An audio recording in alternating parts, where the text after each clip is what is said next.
Shhh! Makinig. At saka ang kanyang council sa ating mga guro dito sa Matuwing Elementary School, ang aking co-pilot, ang ating master teacher crew, Ma'am Mary Ann sa Pusap, at ang ating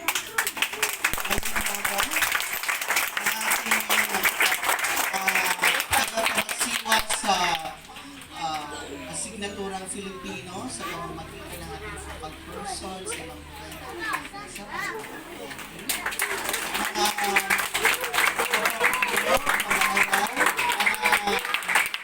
palawin natin dito, mga magulang, palakpakan natin ang ating mga magulang. Dahil kanina, hindi na sila pinatulong sa paglilinis. Very good. So ngayong umaga, ito ang ating kick-off sa ating buwan ng wika. Ano ang pambansang wika ng Pilipinas? Anong pambansang wika? Filipino. Ano to? Filipino. So ngayong umaga, mayroon po tayong magpapakita ng GS. Tatlo ba ito? Ang grade 3 learners. So, punta na po tayo. Palakpakan po. And next time now, this is a best practice. Alright, so panimulang in small. Mga bata, palakpakan po natin ang ating.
Ikaw ang aking bebo, bebo, bebo, bebo, bebo, bebo, bebo. Ikaw ang aking bebo, bebo, bebo, bebo, bebo, bebo, bebo.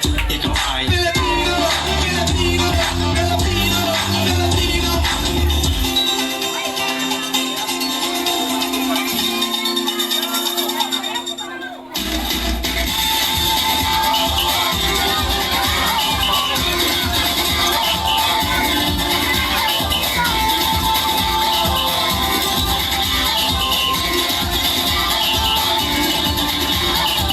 Piliin mo rin ang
buwan ng Agosto, ano ba ang ating ipinagdiriwang?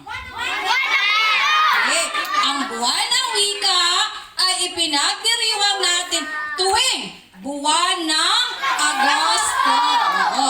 So, si teacher bilang pamparalang tagamasid sa asignaturang Filipino, ako ay binigyan ako ng inatasan ako ng ating punong guro na gumawa ng mga activities or mga gawain. Kung makikita ninyo, nandito ang ating mga mungkahing gawain o patimpala sa buong buwan ng Agosto. Una, ito ay gaganapin natin tuwing Biyernes lamang. Sa Agosto, ano ito? August 8. Ang ating patimpala ay i-spell mo. Ang ating mga kalahok, dalawang kategorya. Iba sa kindergarten hanggang grade 3 or the key stage 1. And then 4 to 6, yung ating mga key stage 2. Kayo ang maglalaban-laban. Dalawang kategorya yan. And pagsulat ng talata. Sino ang mga kalahok dito? Ang ating mga mag-aaral mula ika-4 hanggang ika-6 na baitang. 4 to 6 lamang ang pagsulat ng talata. Sunod, sa Agosto 15 or ika-15 ng Agosto, yung read-a-thon. Diba, yung read-a-thon, ginaganap natin yan tuwing Nobyembre para sa ikatlong baitang at saka sa ika-6. So, yung muling pagkikwento, ang mga kalahok dyan ay ang kinder, grade 1 at saka grade 2. Sila yung maglalaban-laban. And then, sa grade 3, sila lamang. Kung sino ang mananalo sa grade 3, siya yung dadalhin doon. Doon sa district para sa November na read-a-thon. Sa Filipino yan. Sa grade 3, ang ating gawain sa August 15, yan ay ang muling pagkikwento. Kinder to grade 3. And sa Agosto 22 ay ang interpretatibong pagbasa. Yan ay mula, yung maglalaban o yung kalahok ay grade 4 at saka grade 5. Then, iba lamang yung grade 6. Kasi kung sino ang mananalo sa grade 6, yan ang dadalhin ni Ma'am Pearl doon sa district. Okay po ba? Then, yung ika-4 na Biyernes, yun ay ang ating pampinid o panapos na pagdiriwang para sa buwan ng wika.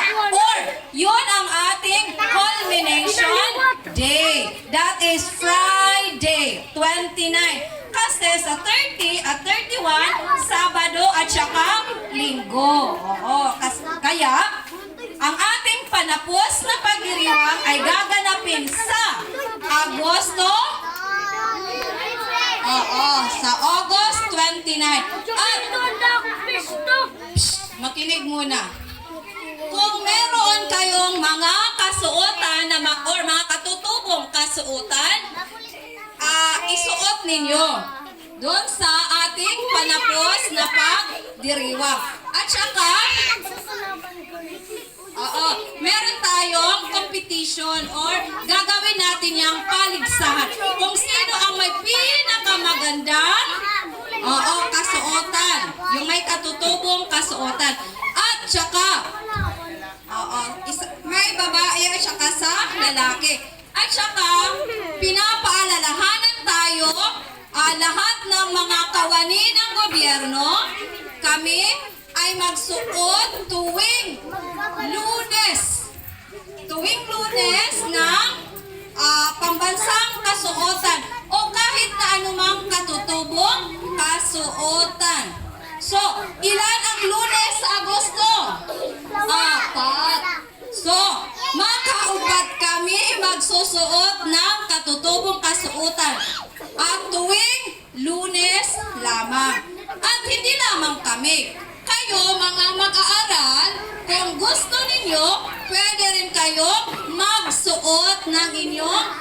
tutubong kasuotan.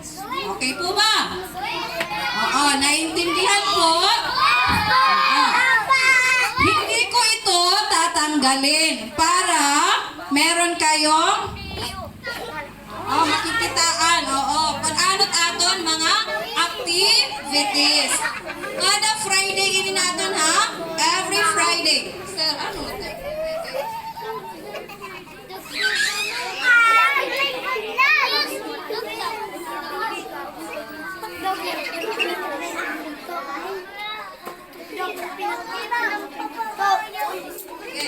Tuwing Biyernes ng hapon, gaganapin natin ang mga iba't ibang mga gawain o patimpalak para sa buwan ng Agosto. Okay po ba? Okay, sige. Maraming salamat po sa inyong lahat. Okay, so isang sigabong palakpakan sa ating tagapangasiwa sa Asignatura Pilipino kay Ma'am Rowena A. Albesa sa kanyang impormasyon na ipinahayag or ipinahatid sa atin. So, we need to say, lahat ng mga gawain natin sa buwan ng wika ay gaganapin natin tuwing Biyernes, alauna.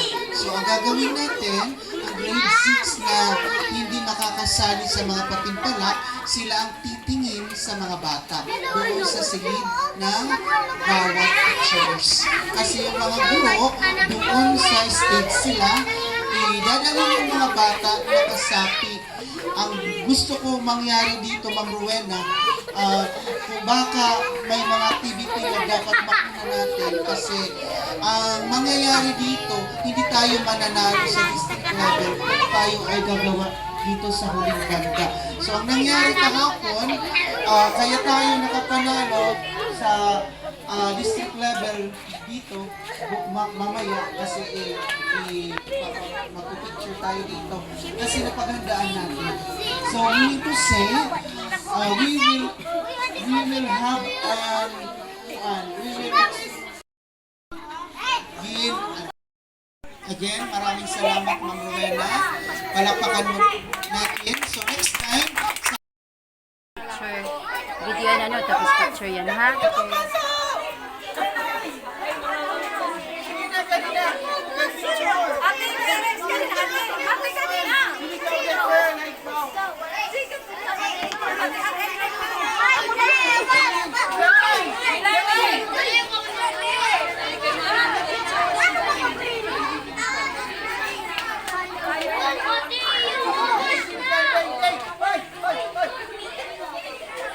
Okay, mahawal na. 1, 2, 3, smile. 1, 2, 3, smile. Disog nga di mo, may space nga di.